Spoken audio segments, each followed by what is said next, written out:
ఇదివరకు మనకి టెలివిజన్ లేనప్పుడు రేడియోలో వర్తమానాలు వినేవాళ్ళం. సాయంకాలం పూట విశ్వవాణి అనే వర్తమానం వాళ్ళు వచ్చేది. అయితే మధ్యాహ్నం 2:30 నుంచి 2:15 నుంచి 3 o'clock దాకా ఒక 45 minutes 2-3 ప్రోగ్రాంలు వచ్చాయి. దాంట్లో ఒక ప్రోగ్రాం పేరు జీవజలాలు. దాంట్లో ఒక ఆయన మాట్లాడేవాడు, ఆయన పేరు జీ జాన్. బాగా మాట్లాడేవారు, కదలకుండా జాగ్రత్తగా మాట్లాడేవాడు, వాక్యాన్ని ఉన్నట్లుగా బోధించేవాడు. జీ జాన్ గారి మరణం చాలా విచిత్రంగా అనిపిస్తుంది.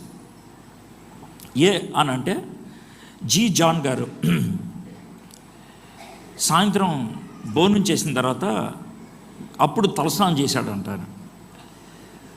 సూట్ వేసుకున్నాడు. ఈలోగా ఫోన్ చేసి పాస్టర్ గారిని రమ్మన్నాడు ఇంటికి.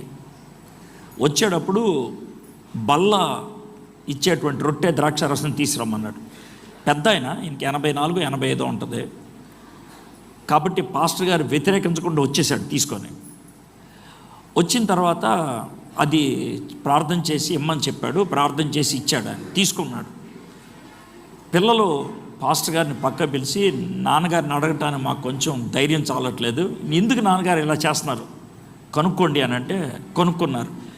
ఏం లేదు, ఈ రాత్రికి ప్రభువు నన్ను తీసుకెళ్ళిపోతానన్నాడు, అందుకని సిద్ధపడుతున్నాను అని ఆయన గెడ్డం అన్నీ చేసుకొని, ముఖానికి అంతా పౌడర్ అన్నీ రాసుకొని, చక్కగా సూట్ వేసుకొని ఆయన ఇది చేసి ఒక 20 నిమిషాలు పిల్లలందరితో మాట్లాడి ఓ అరగంట తర్వాత ఆయన చనిపోయాడు. దీన్ని వెల్ ప్రిపేర్డ్ డెత్ అని అంటారు. నాకు ఒక్కోసారి ఏమని కోరిక అనిపిస్తుంది అంటే, ప్రభా నేను చచ్చిపోవడానికి ముందు ఒక పావుగంట టైం ఈ ప్రభా అని, ఓ పావుగంట.